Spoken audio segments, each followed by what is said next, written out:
Welcome to Dhatri logs. మనం ఈరోజు అయ్యప్ప స్వామి మాల ధారణ గురించి కొన్ని విషయాలు తెలుసుకుందాం. అయ్యప్ప మాల ధరించడం భక్తి, నియమం, శుద్ధతకు సంకేతం. మాల వేసుకున్నవారు 41 రోజుల దీక్షలో ఉండాలి. దీనిని మండల దీక్ష అంటారు. 41 రోజులు మాలధారణ చేసి ప్రతి నిత్యం అయ్యప్ప స్వామిని తలుస్తూ ఉంటారు. మాల వేసుకున్న వారు శబరిమల యాత్రకు వెళ్ళే వరకు నియమ నిష్టలతో ఉంటారు.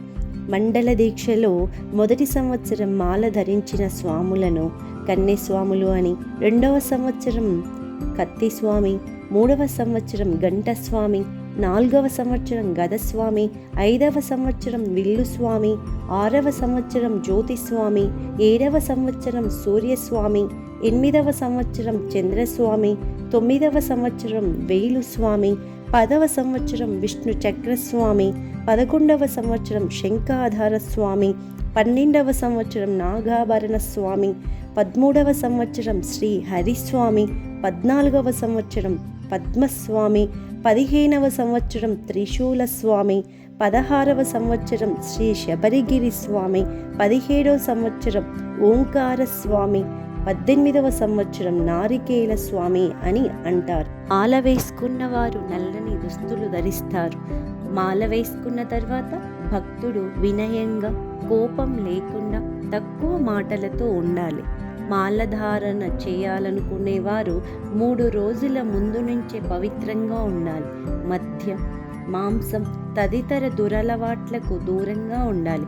ఎలాంటి వారైనా దీక్ష పూర్తి చేసుకొని మెట్లు ఎక్కే వరకు 41 రోజులు ఈ దీక్ష పూర్తి చేయాలి. మాల ధరించిన రోజు నుండి స్వామి అని పిలవాలి.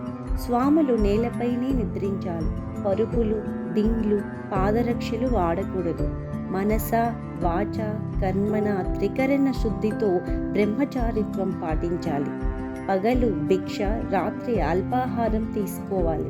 భిక్ష ఎవరైనా శుభ్రంగా తయారు చేసి పెట్టచ్చు. బయట తినుబండారాలు తినకూడదు. ఉదయం, సాయంత్రం 2 పూటల చన్నీటితో స్నానం చేయాలి. వేకువజామునే లేచి పూజా స్థలాన్ని శుభ్రపరిచి బ్రహ్మముహూర్తాన అయ్యప్ప స్వామికి పూజ చేయాలి. అశుభ కార్యాల్లో పాల్గొనకూడదు. నిద్రించేటప్పుడు, పాద నమస్కారం చేసేటప్పుడు మాల నేలకు తాకకుండా జాగ్రత్తలు తీసుకోవాలి. దీక్షా సమయంలో గడ్డం గీసుకోవడం, శవరం, గోర్లు కత్తిరించడం లాంటి పనులు చేయకూడదు. మాల వేసుకున్న వారు శబరిమల యాత్రకు వెళ్ళే వరకు ఈ నియమాలు ఖచ్చితంగా పాటించాలి. ఈ విధంగా మా ఊరి స్వాములు మండల దీక్ష కాలం పూర్తి చేసుకొని ఇరుముడి ధరించి దారి మధ్యలో గుళ్ళను దర్శించుకొని కొబ్బరికాయలు కొట్టి రైల్వే స్టేషన్ వరకు కాలినడకన రావడం జరిగింది. వారందరికీ అయ్యప్ప స్వామి దర్శనం బాగా జరగాలని కోరుకుందాం. సబ్స్క్రైబ్ ధాత్రి లాగ్స్, సపోర్ట్ ధాత్రి లాగ్స్. స్వామియే శరణమయ్యప్ప. Thanks for watching this video.